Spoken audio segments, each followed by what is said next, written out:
Hello again. All right, we're back here on the Merry Wives set. The battery ran out at the end of the last scene, so I'm going to finish with Act 1, Scene 4, and then start on Act 2, Scene 1. Picking up on Act 1, Scene 4, line 55, York speaks. Lord Buckingham, methinks you watched her well. A pretty plot, well chosen to build upon. Now pray, my lord, let's see what the devil's writ. What have we here? Well, thank you very much. It's a wonderful light to read in. The Duke yet lives that Henry shall depose, but him outlive and die a violent death. Why, this is just. Iote aicida, Romanos vincere posse. Well, to the rest. Tell me, what fate awaits the Duke of Suffolk? By water shall he die and take his end. What shall betide the Duke of Somerset? Let him shun castles. Safer shall he be upon the sandy plains than where the castle's mountains stand. Come, come, my lords, these oracles are hardly attained and hardly understood. The king is now in progress towards St. Albans, with him the husband of this lovely lady. Thither goes these news as fast as horse can carry them. A sorry breakfast for my lord protector.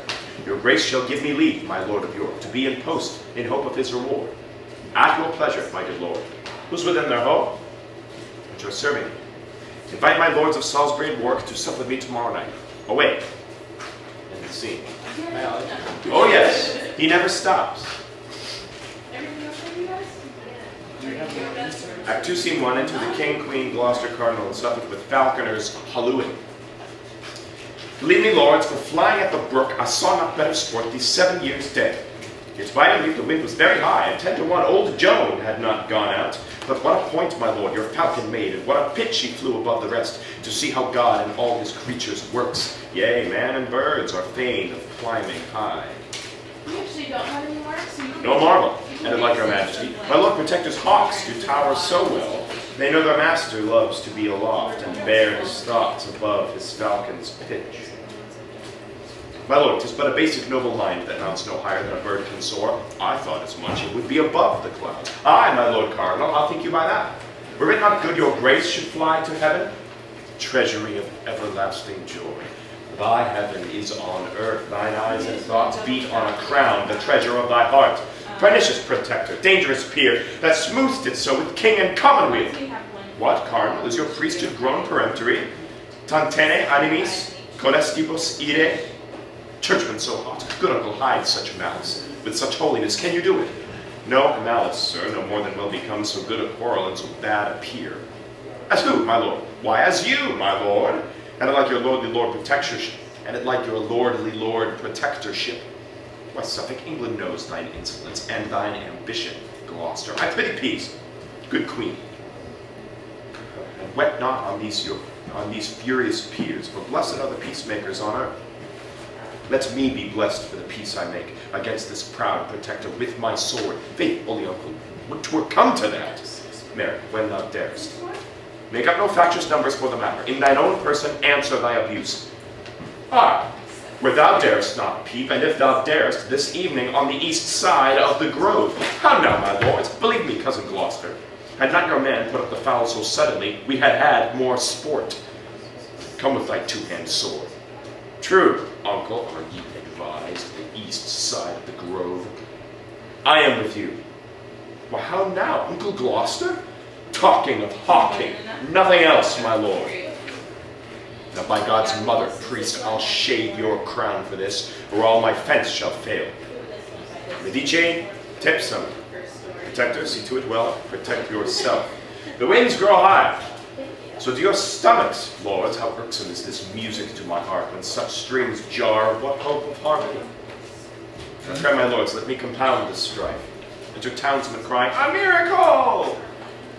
What means this noise? Fellow, what miracle dost thou proclaim? A miracle! A miracle! Come to the king and tell him what miracle. Forsooth, a blind man at St. Albans shrine, within this half hour hath received his sight, a man that ne'er saw in his life before. Now God be praised that to believing souls gives light in darkness, comfort in despair. And to the mayor of St. Albans and his brethren, with music, bearing the man Simcox between two in a chair, his wife and townsman follow. Here comes the townsman, on procession, to present your highness with the man. Great is his comfort in this earthly vale, although by sight his sin be multiplied. Stand by, my masters, bring him near the king. His highness' pleasure is to talk with him. Good fellow, Tell us here the circumstance, that we, for thee, may glorify the Lord. What, hast thou been long blind and now restored? Born blind, and it please your grace, aye, indeed was he. What woman is this? His wife, can like your worship. Hadst thou been his mother, thou couldst have better told. Where wert thou born? At Berwick in the north, and it like your grace. Poor soul, God's goodness hath been great to thee. Let never day nor night unhallowed pass, but still remember what the Lord hath done. Tell me, good fellow, camest thou here by chance, or of devotion to this holy shrine?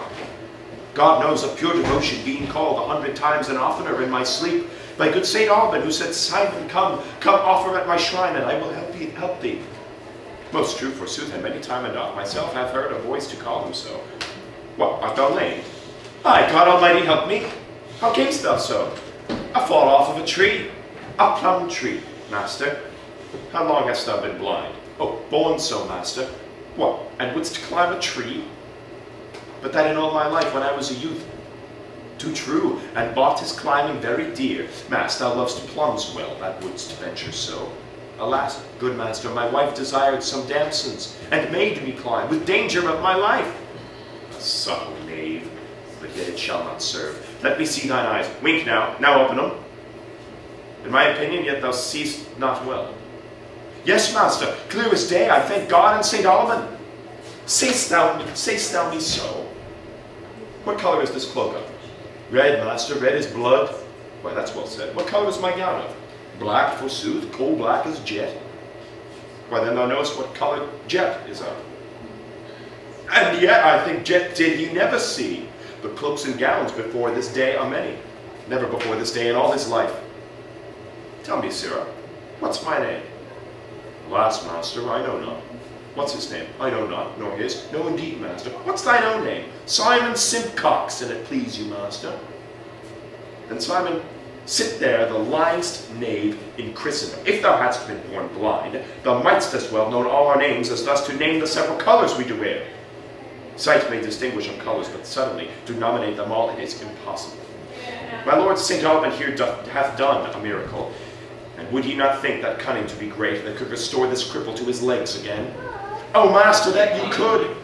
My master's of St. Albans, have you not beadles in your town, and things called whips? Yes, my lord, and it please your grace. Then send for one presently. Sirrah, go fetch the beadle hither straight. Now fetch me a stool hither by and by. Now, sir, if you mean to save yourself from whipping, leap me over the stool and run away. Alas, master, I am not able to stand alone. You go about to torture me in vain. Enter a beadle with whips. Well, sir, we must have you find your legs. Sirrah, beadle, whip the whip until he leap over that same stool. I will, my lord. Come on, sirrah, off with your doublet quickly. Alas, master, what shall I do? I am not able to stand. After the beadle hath hit him once, he leaps over the stool and runs away, and they follow and cry, a miracle. Oh, God, seest thou this embarrassed so long? It made me laugh to see the villain run. Follow the knave and take this drab away. Alas, sir, we did it for pure need. Let them be whipped through every market town till they come to Berwick, from whence they came. Exeunt White Beetle Mayor and others. Due Comfrey has done a miracle today. True, made the lame to leap and fly away. But you have done more miracles than I. You made in a day, my lord, whole towns to fly. Enter Buckingham. What tidings with our cousin Buckingham? Such as my heart doth tremble to unfold. A sort of naughty persons lewdly bent into the countenance and confederacy of Lady Eleanor, the Protector's wife, the ringleader and head of all this rout, hath practised dangerously against your state, dealing with witches and with conjurers, whom we have apprehended in the fact, raising up wicked spirits from underground, demanding of King Henry's life and death, and other of your highness privy council, as more at large your grace shall understand. And so, my lord protector, by this means, your lady is forthcoming yet at London. This news, I think, hath turned your weapon's edge. 'Tis like, my lord, you will not keep your hour. Ambitious churchman, leave to afflict my heart. Sorrow and grief have vanquished all my powers, and vanquished as I am, I yield to thee, or to the meanest groom. O God, what mischievous work the wicked ones, heaping confusion on their own heads thereby. Gloucester, see here the tainture of thy nest, and look thyself be faultless, thou wert best. Madam, for myself, to heaven I do appeal, how I have loved my king and commonweal. And for my wife, I know not how it stands. Sorry I am to hear what I have heard. Noble she is, but if she have forgot honor and virtue, and conversed with such as, like to pitch, defile nobility. I banish her my bed and company, and give her as a prey to law and shame that hath dishonored Gloucester's honest name. Thank you. Well, for this night we will repose us here. Tomorrow toward London back again, to look into this business thoroughly, and call these foul offenders to their answers, and to poise the cause in justice equal scales, whose beam stands sure, whose rightful cause prevails. What time it is, Justin? It's